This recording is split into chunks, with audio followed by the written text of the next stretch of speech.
আপনারা তো বড় লোক না, এই কাজ করার জন্য খারাপ লোকেদের আপনারা আপনাদের বাড়িতে কেন কাজে রাখবেন? আপনাদের কাছে চাকর শব্দটা অনেকটা ঘৃণা আর ছোট, তাই না? মানে আপনাদের মনে হচ্ছে তারা মানুষের মধ্যে পড়ে না, নাকি তার রক্ত লাল না?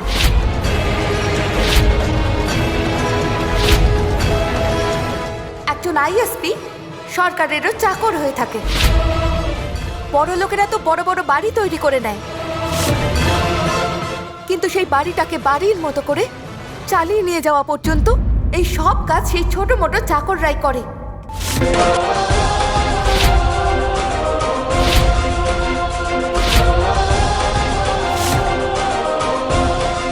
আর একটা কথা মনে রাখবেন আন্টি, যদি আপনাদের বাড়িতে থাকা ওই খারাপ চাকরগুলো আপনাদের হাতে জল তুলে দেয়, আপনারা তাদেরকে একবারের জন্য থ্যাংক ইউ বলেন না। কারণ সে যদি একদিন ছুটিতে থেকে যায়, তাহলে আপনাদেরও সেই দিন ছুটি হয়ে যাবে।